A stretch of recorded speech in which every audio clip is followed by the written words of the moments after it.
Some people, brutal, just brutal. Some people, I'm going to cut you off. That was awful. Some people on the boards and everywhere seem to be, I don't know, shocked or something. I don't know what's shocking about this. It turned out about like a lot of games could have. Rutgers could have turned out this way, certainly. Even Akron could have turned out this way Right. because there are real problems on this team that aren't getting solved, and now we got a couple of new ones, really. Yeah, well, I think one of the things that, I mean, even though they only scored 13 points, they scored in the first 3 drives, and then they just did nothing as Michigan figured out what they were going to do. The last 9 possessions, you know, they scored -2 points. They couldn't do anything, and I just, you know, we talked about this earlier. I know it was a narrow margin, but Penn State's defense had control of this game, and there were 2 mistakes in the second half that they absolutely could not make, and it turned the game Michigan's favor. I'll never understand why they didn't play to the strength of their team and try and win the game 13-10. The fake punt and the Hackenberg interception, I just thought they were both ridiculous, and I think Penn State is probably kicking themselves over the way they kind of handled themselves in the second half. Yeah, I didn't have any problem with the concept of the fake punt, and we talked about this during Right. the game, but that play with 11 yards to go, are you counting on getting it with a running play, with a rookie, with a freshman, Yeah. with 11 yards to go on a running play? Yeah, and I'm just saying, you know.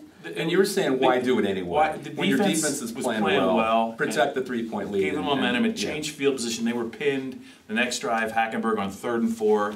Look, I know the guy's talented. I'll never know what he was thinking when he tried to force that ball across the field to Chris Godwin that had no chance. Well, intercepted, tie ball game, and that was it. Which brings us to our next point about what's really troubling about this game. The post-game, Franklin pointed up, and I asked about both Hackenberg and Lewis, and pressed him about Geno Lewis. Yeah. Hackenberg, he admits, is frustrated, and he thought the interception was partly kind of getting into bad habits, however that could be stressed, being beat up, 6 more sacks today. Right. He's got 20 for the season. That's on a pace for 40, right. Which is whopping. That's a big total. But it turns out Lewis wasn't hurt, right? So Hackenberg makes a bad throw, okay. And his body language is kind of slouching. That's not good. But what's really not good is Geno Lewis, apparently there's nothing really wrong with him, except Franklin said, well, his practice habits are bad. And not grading out well on the film. This is the 3rd leading receiver. This is also the guy that saved them against UCF and Rutgers with help from Hackenberg. Well, maybe he's trying to, in fairness, trying to make some point. But boy, either if you're going to make it, if you're going to make the point, do you play him? Do you not play him? You play him a little bit? I don't understand that. Really a troubling thing. The other thing that we'll talk to, I'd probably write about and talk about this week is the body language between Hackenberg and Donovan on the sideline was not great. I'm not saying there's a disconnect, but they were not communicating well at all. There were no adjustments being made, and this offense is moving backward. And they're not moving forward. This is what we said in August. Yeah. This is what we said in August of what an offensive line that's dysfunctional can do to you. Right. It beats up your quarterback.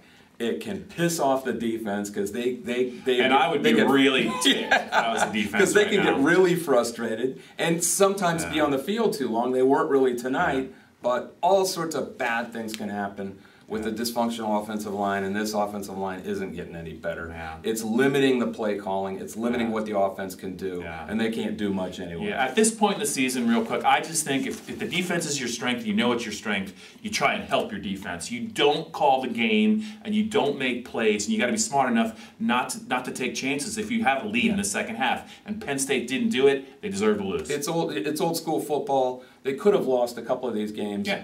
And they lost this one, and they deserve to lose it, even though they could have easily won. Right, has to be frustrating. They're 4-2, and they've got another bye week to stew on this thing. And Joey Bosa's coming, baby.